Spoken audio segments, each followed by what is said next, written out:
Hello again, this is the Prim Reaper.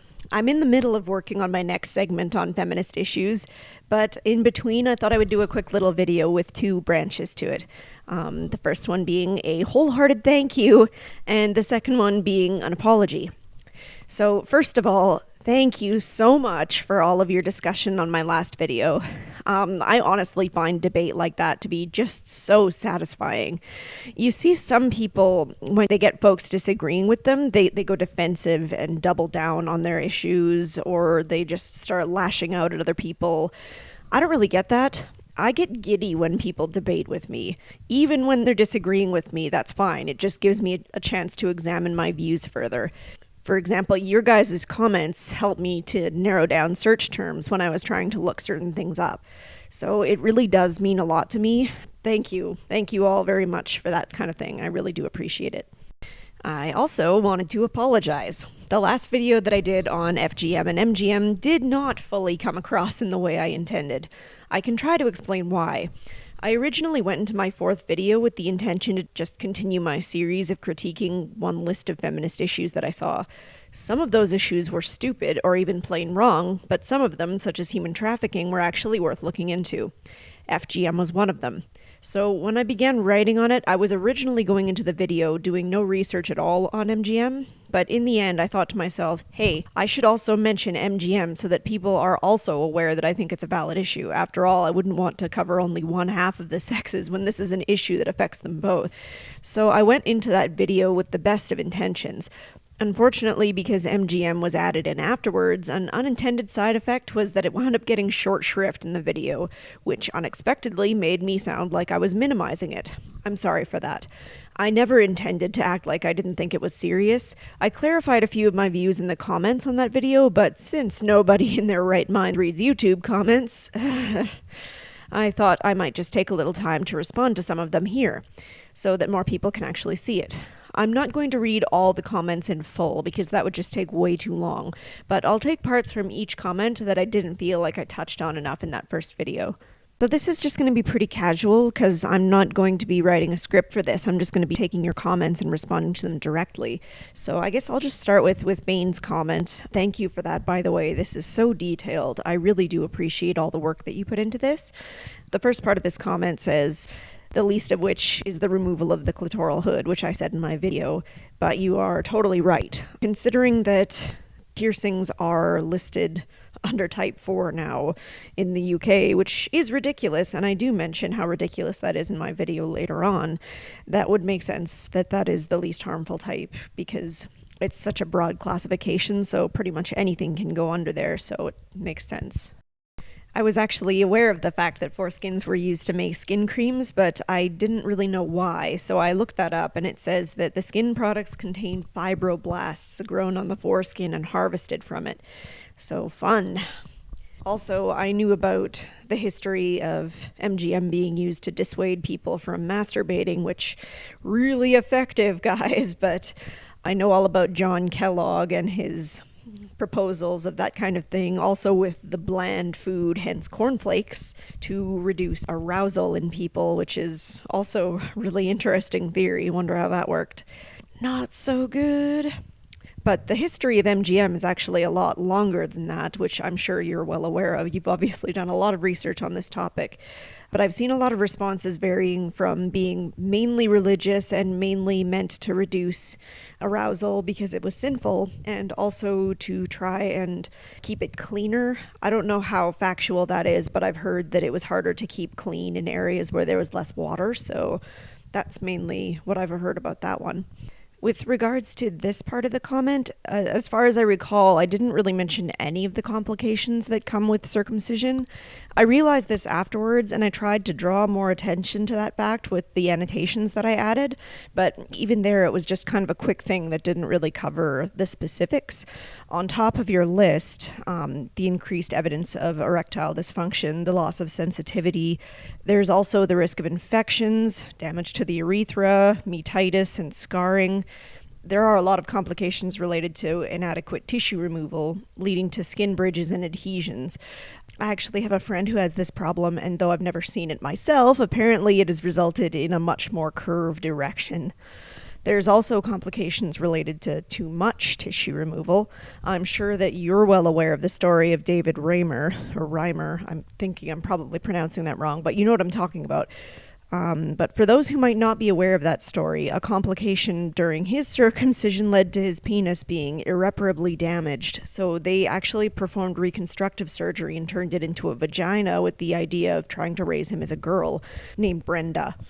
Though the story is extremely tragic, it was a fascinating look into the role of sex on gender identity, how it's really not so easy after all to just flip a switch and expect someone to act one way. David rejected his female gender assignment, and though he returned to his male gender identity and had his penis reconstructed, he eventually committed suicide, just because of the long list of issues that this situation caused with his relationships with other people. Now, obviously, cases like this with circumcision are rare, but I think a lot of people do like to pretend that it's a lot easier than it is. And minimizing the potential risks of the procedure is never a good thing to do, as it prevents parents from making properly informed decisions about what to do with their baby. Right here, my intention wasn't really to leave out more extreme or non-surgical cases of circumcision or anything like that. It wasn't really a matter of fairness, it was more a matter of this video is about FGM, so I'll try not to make too much of the video focus on MGM, otherwise I'll be accused of straying from the issue. But even then, my intention with comparing MGM to FGM was really to use the most common procedures, being the standard surgical removal of foreskin and the removal of part or all of the clitoris.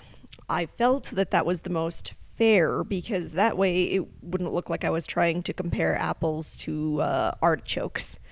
But you're totally right in that circumcisions being performed in areas where FGM is a thing are very likely to be non-surgical as the latter procedure, which would make sense. It would lead to many more complications. As for the other types of MGM, you've already mentioned the Australian Aboriginals here, but I seem to recall something called penile flaying as well, so that's a really fun thing to Google, as you can imagine. Again, I wanted to thank you for this really, really great comment, and it pinpointed a lot of things to mention here for sure, so thanks again. The next comment I'll cover is this thread. Thank you both for this. Most discussions on MGM involve infants who never knew the difference either way, or adults who had the procedure done long after puberty. But seeing both comments here, having the procedure done before puberty, but old enough to remember the difference was actually really interesting to me. I always kind of wondered if there would be a noticeable difference in people who had it done before puberty and after, if the changes of puberty would result in any different long-term effects, but I suppose it's still difficult to measure this kind of thing. Because even between your two comments, you can see that there's a difference with one of you having no noticeable difference in sensitivity and the other having a huge difference. I already mentioned the many nerve endings in foreskin, but it's really interesting that there can be such a difference in experience between people who had it done damn near the same ages. And I just want to make sure it's clear when I say interesting, I'm not at all meaning to minimize anyone's negative experiences. I'll cover egregious Charles' comment next. This is a little bit in the other direction because it really does highlight some of the difficulties in changing people's attitudes on the procedure. As I responded here, I said, if you're a doctor and you've believed your whole practice that you've been doing a good thing by recommending circumcisions, and then new information comes out that contradicts that, how difficult would it be to reconcile that with yourself? On top of this, I mentioned, as I did in a few comments, the story of my ex and his older brother. My ex was actually uncircumcised only because of his older brother. His parents nearly lost him due to complications involved with the circumcision. I can't imagine what that must have felt like. If his parents got a recommendation to do a circumcision and that terrible thing happened, they must have felt like monsters. But they're not, though. And that's the important thing. As I've said, this is a really sensitive issue, but we have to realize that these people are just trying to make the best choices for their kids one way or another. I think the important thing is to try to push education rather than demonizing people. I think the best way of doing that is simply by stating even if there are some benefits of MGM, they're tenuous and they're not supported by everyone equally. So that being said, we should err on the side of caution and not recommend circumcision unless it turns out to be needed later in life. Now on to Arthur White's comment. Thank you again for the detail that you put in your comments. It's really, really appreciated. Your comment and another comment do mention that certain other cultures do tout benefits of FGM, and you're right about that. We have to be careful about making broad prescriptions about health just based on cultural elements because, how do I say this? There could be a lot of misinformation that's just passed down because that's how we've always done it, and what's good enough for my grandpa is good enough for me. You see a lot of quote unquote cultural reasons like this everywhere. Even with MGM here, it's, I wanted him to look like his dad, which is just super not a good reason for doing that. Are you kidding me? I do imagine that there are women that can still achieve orgasm after FGM. They might even be one of those lucky 30% who can do so simply with penetrative sex, but at the same time, a lot of the reasons behind FGM do seem to be about reducing pleasure for the woman so that she'll be less likely to stray. Your comment about clitoral phimosis actually reminded me of someone who did undergo a procedure to remove the clitoral hood because it was causing her discomfort, so that's something I was also mistaken about. Evidently, there are problems that can arise necessitating FGM, so thanks for correcting me on that. Although we discussed this in the comments, I just wanted to mention here, because I actually found it funny, your mentioning of my fear of pissing people off by phrasing something the wrong way, even just by itself, seemed to come across the wrong way in the video just by virtue of timing.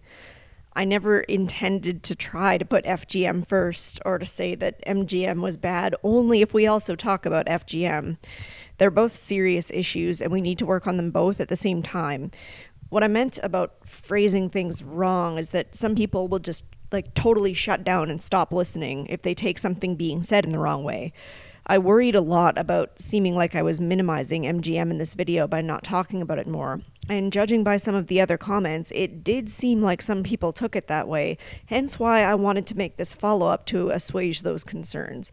I think in the end, as I said in the video, it doesn't matter whether one is worse or not, because we can find examples of FGM that are worse than MGM, and we can also find examples of MGM that are worse than some forms of FGM. Penile flaying. Ugh. But it doesn't really matter. I just think neither procedure should be done on people who can't consent to it. End of. So I think I'll end this here. If I didn't get to your comment, it's not that I didn't appreciate it, but with the overlapping discussion, I feel like I covered a lot of the issues that I was concerned about with just these ones. I do try to reply to any comments that I get for the most part, at least while I still have a reasonable sized discussion to work with. So nobody should feel left out yet, hopefully. But overall, I hope that this kind of clarified some of my thoughts. I know I shouldn't have just tried to throw MGM into the last video like it was just an addendum to my intended topic, because it caused me to miss some pretty important stuff. I actually had a golden opportunity to just point out the equality of a feminist page focusing on genital mutilation only when it happens to one's sex. So much for helping men too. Oh well, hindsight's 2020. So yeah, just a quick little video before I return to the regular scheduled programming next week. I just felt that if I'm going to continue doing this and working to kill bullshit wherever I see it, I'd best be careful not to produce any of my own. Thanks a lot, guys.